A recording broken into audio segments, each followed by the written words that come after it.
Namaskar. I am Dr. Anchit from Jyoti Vidyapeeth Women's University from the Faculty of Physiotherapy and Diagnostics. Today we are going to learn about pesticide poisoning. In the previous lesson we had learned about poisoning and various ways poisoning occurs. Today we are going to specifically study about pesticide poisoning. Pesticide poisoning occurs when pesticides, chemicals intended to control pests, affect non-target organisms such as humans, wildlife, plants or bees. There are three types of pesticide poisoning. The first of the three is a single and short term, very high level of exposure, which can be experienced by individuals who commit suicide as well as formulators. That is, they take it willingly. The second type of poisoning is long term level exposure, which can occur pesticide formulators and manufacturers. That is, persons consuming it unknowingly. That is, the people involved in manufacturing of pesticides or spraying of pesticides. They keep on inhaling it, not knowing that they are inhaling poison.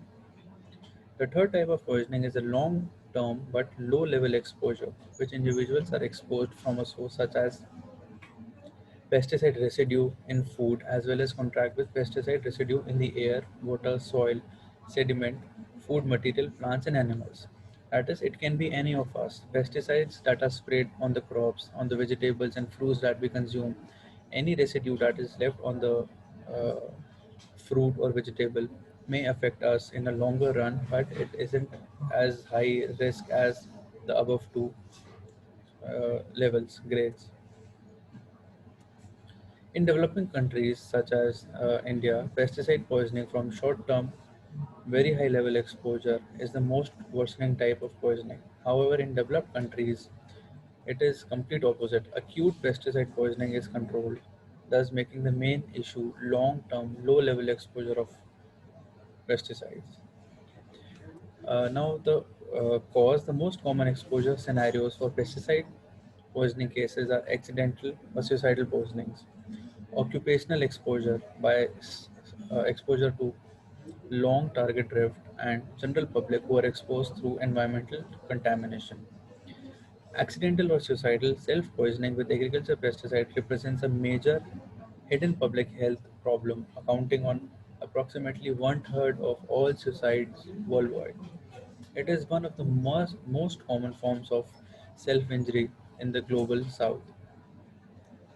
Second is occupational. Pesticide poisoning is an important occupational health issue because pesticides are used in a large number of industries, which puts many of categories of workers at risk.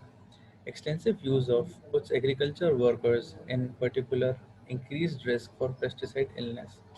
Exposure can occur through inhalation of pesticides, fumes, and often causes occurs in settings such as greenhouse spraying operations and other closed environment, tractor cabs, or operating rotary fan mist sprayer in facilities or locations with poor ventilation.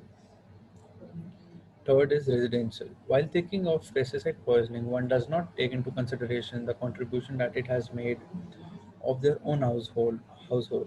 The majority of households in developed countries use pesticides while taking part in activities such as gardening. In Canada, 96% of household reports having a lawn or a garden. 56% of the households have a lawn or garden utilize fertilizers or pesticides. This form of pesticide may contribute to third type of poisoning, which is caused by long-term low-level exposure. As mentioned before, long-term low-level exposure affects individuals from sources such as pesticides, residue in food, as well as contact with pesticide residues in the air, water, soil, sediment, food material, plants, and animals. The diagnosis and the treatment remains the same as of the normal poisoning.